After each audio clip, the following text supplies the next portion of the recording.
Hello, hey guys! Magandang hapon sa inyong lahat. This is your guest pa Masigri Channel, a faith healer, also matarder. So ngayong hapon na to, tignan natin sabihin sa iyo ng ating mga gabay. So this is a random gabay, no, for the sign of Leo. So Leo, welcome sa my channel. Ano kayang messages, advices, and spirit guides ang ating masasaga for today's video?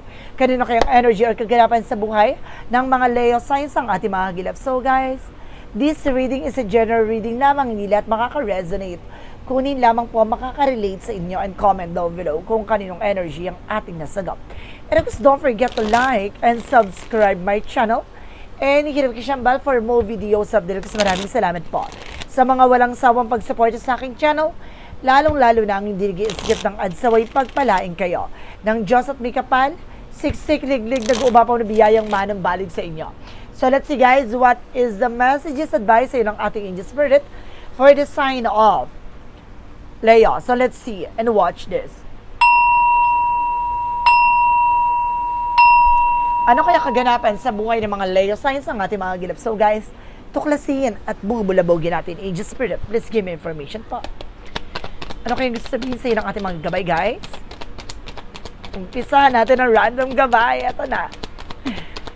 And because there is something that is a Pentacles. Now there's something, a big money, big opportunities coming for you. May malaking perang papasok sa buhay mo. Ha? Sa landasin na sa eksena mo. Now may malaking opportunity. This is something, a big break. Big money. Not big material offer coming in for you. No? Na magdadala sa iyo ng something, a big happy changes. And there's a page of cups, no? Listen to your intuitions, no? Makinig ka sa gut feeling mo, makinig ka sa intuitions mo, makinig ka sa vibrations mo. No, there's an inner voice rather, no? Kumbaga may mga tulong ng ating gabay dyan na para maisakatuparan mo, yun itong magandang oportunidad na paparating para sa iyo. And this is something guys with a chariot card. There's something in action and movement, no? May paggalaw na, may pagkilos ng eksena, unti-unti mo nang mararamdaman ang pagbabago sa buhay mo, sa sitwasyon mo. And of course, this is something that it wants for fast communication and fast movement, no? Unti-unti na talagang dadaloy, no? Ang magandang kapalaran sa iyo. Na ito na yung magandang opportunity na paparating. There's a troubles, and there's a lot of transactions coming in for you. Let's see what is the additional messages. So there's the word card.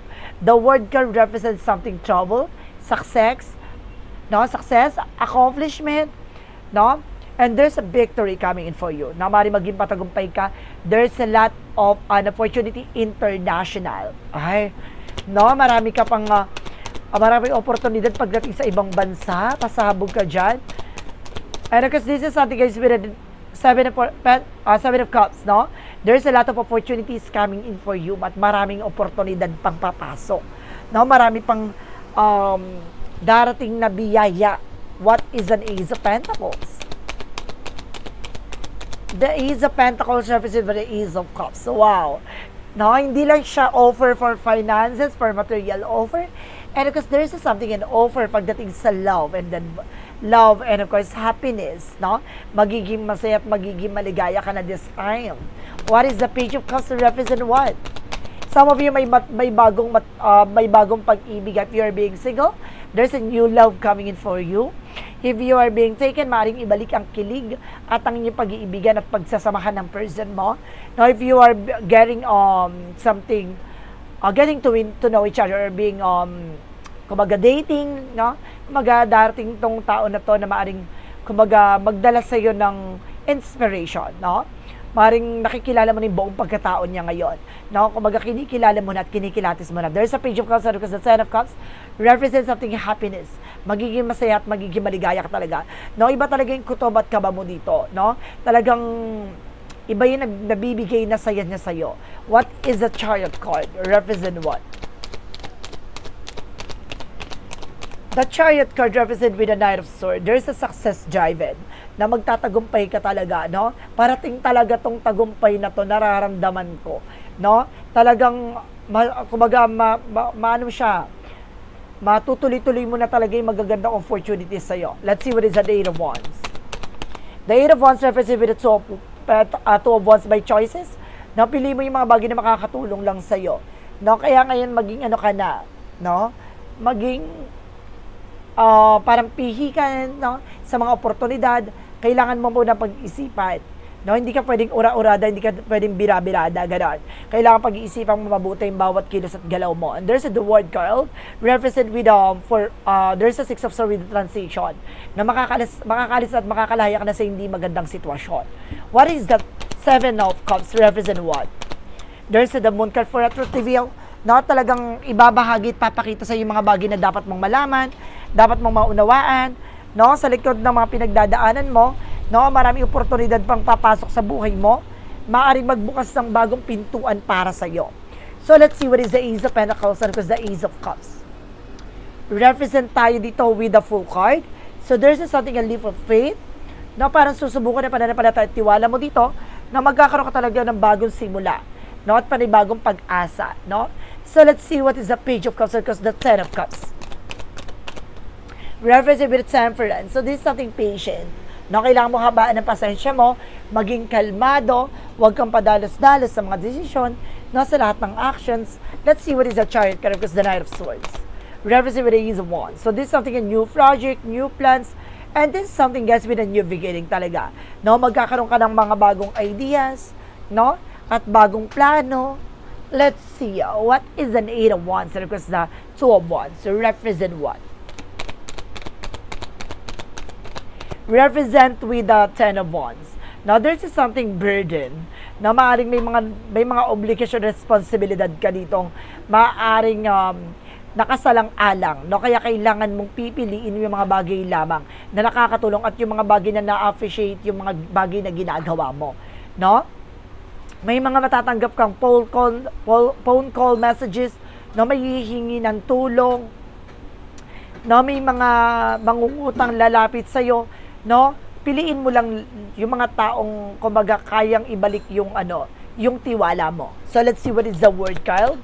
And of course the 6 of Swords represent, guys, with the 4 of Cups. There's something to re-evaluate or analyze. May mga bagay na kailangan mong pag-isipan. No, paano mo papapalawig at mapapalaya yung sarili mo sa lungkot at mga pinagdaanan mong sitwasyon. No? Kumbaga magtatagumpay ka dito kaya kailangan maging mautak at maging wais ka. What is the 7 of Cups? Because the Moon card represent what? There's something that's our moment. There's a major changes. No, this is something, guys, with the rebuilding. No, na maaaring mabuo na yung mga plano mo, pangarap mo, at maaaring magdala sa iyo ng bagong simula to. And the Ace of Swords represents something, a breakthrough. Diba? Kumbaga talagang unti-unti mo nang malalasapan tunay na sarap. Garan. Kumbaga makakamtan mo na ang ginhawa, kapayapaan sa isip, no? So let's see what is additional messages for the outcome. Ang outcome for you is something, the Knight of Wands. There's something slowly but surely, maging mahinahon, huwag padalos-dalos sa mga desisyon, sa lahat ng gagawin mong actions, no? Lagi mo pag-iisipan mabuti yung bawat kilos at galaw mo. And there's a Page of Wands by good news coming in for you. May magandang balita din dito, no? Kaya kailangan tutuklasin mo ito, alamin mo yung hidden agenda nito, no? Hindi pwedeng porket may magandang balita, sunggab ka na. Alamin mo yung magiging advantage and disadvantage, no? Ng message na yan or something, an information na yan. And there's a 5 of Wands in reverse, something, a no more complication. No, matatapos ng mga nagbibigay ng komplikasyon at dapat marunong kang humarap sa mga bagay na kinakatakutan mo. No, sa mga bagay na iniiwasan mo, harapin mo yan. No? So let's see what is additional messages with an angel spirit pagdating sa finances and career. For finances and career, represent with the 4 of Pentacles for saving money, protect your power, protect your energy. So ngayon, protection at pangalagaan mo ang iyong hanap buhay negosyo. No, matuto kang pangalagaan at magtipil, no, mag-imbak, mag-ipon, and this is the Empress card, something revert na parang kumbaga magkakaroon ka ulit ng chances na maibalik ulit yung sigla ng iyong negosyo o yung trabaho mo. No, parang magkakaroon ka ng bagong simula dyan, panibagong eksena, no? And there's an Emperor, nag-represent with maturity. Maging mature ka how to handle and manage your money, no? Kung paano mo palalaguin, palalakihin ang iyong negosyo, trabaho ka na buhay mo, no? Maging mautak ka at maging kalmado ka. Huwag kang padalos-dalos, no? Iwasan mo yung luho at bisyo mo, na hindi makakatulong sa iyo for your growth and expansion. And this is something, guys, with the Nine of Pentacles with the blossoming, na maaring magkaroon ka ng financial windfall, na maaring, kumbaga, you have a potential for abundance. No? Meron kang kakayanan para maging masagana ang pamumuhay mo. Na pagdating sa pagkakaperahan, magiging pasabog at bulabog ka dito, kailangan mo lang proteksyonan yung mga pinaghirapan mo. No? It's all about savings. No? It's all about keeping your money. No? It's all about caring your kumbaga hard work, no? Kumbaga pangalagaan, proteksyonan mo yung pinaghirapan mo. Hindi pwedeng ura-ura at bira-birada ka, no? Hindi ka pwedeng maluho, mabisyo. Iwasan mo yan. Makakasama yan sa pag-unlad mo. So let's see, what is the initial messages tayo? Pagdating naman tayo sa love life, anong chika sa'yo ng ating gabay for love life? Pagdating sa buhay pag-ibig, there's a Page of Pentacles, investment, no? Ibig sabihin dito, guys, some of you, there's a partnership. And of course, some of you guys, nag-i-invest ka na ngayon sa tao na to. No? Kumbaga, nagkakaroon ka na ng, kumbaga, plano na makasama siya for long term, or bring you on something, a higher level commitment, or bring them on something on a higher level commitment, no? And because this is something the full of sword by intuitions, no? Pero kailangan mo pa rin pag-isipang mabuti, no? Bago ka pumasok sa isang relasyon, alam mo dapat yung magiging consequences, yung magiging dapat mong gawin, no? Yung kailangan mong unahin, no? Yung kailangan mong dapat may sakatuparan, plano, pangarap, no? At yung alagaan ng isa't isa. What is additional messages? And there's a high five for lesson learned. Matuto ka na sa mga pinagdaanan mo for your past relationship. Na may mga pinagdaanan ka dyan sa nakaraang relasyon na maaaring nagbigay komplikasyon, kaya nahantong sa paghihiwalayan at separation. So let's see one more card, please, to clarify this reading. And because this is something that is with a magician with the power of God. No? Ibig sabihin dito, kumbaga kung gusto mo magkaroon talaga ng for long term, mamamanifest mo naman siya. Na matutupad mo talaga siya. Pero you have a willpower talaga. No? Kayang-kaya mo siya. Pero sinasabi sa'yo dito, kailangan i-manage mo, i-controlin mo yung pagiging, yung pagiging selosa mo. No? Hindi pwedeng gano'n. At of course, kailangan, alisin mo yung obsession. No? And of course, yung pagiging, malisin mo rin yung tukso. No? Malapit ka rin sa tukso na sa sense ko dito. So, let's see. Additional messages tayo pagdating sa health. Pagdating sa kalusugan mo, guys, there's a 12 cup with a partnership. No? Magiging maganda ng inyong kalusugan at talagang inaalagaan yung isa't isa dito. No? And because this is something, guys, with the 3 of cups, no? There's a lot of celebration coming for yung magiging maganda ng kalusugan nyo, magiging masaya na kayo. No? And there's a, something, the Knight of Sword, nagkakaroon ng anxiety, sleepless night, but that because of your overthinking. Iwasan mo mag-isip, ha? And being paranoid. No? There's a 7 of Pentacles with a harvest moment. So, ibig sabihin, magkaroon ka ng savings pagdating sa emergency purposes. No, lagi mong pakakatandaan na magkaroon ka ng save, no, pagdating sa emergency. No, there's an emergency matter dapat, no.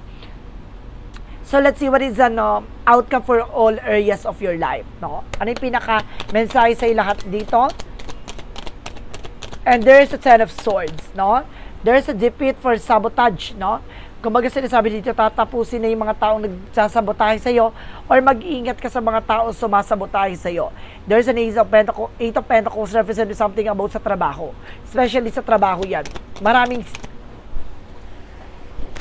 excuse me. Maraming sip-sip. No, maraming sip-sip ako nasisense dito.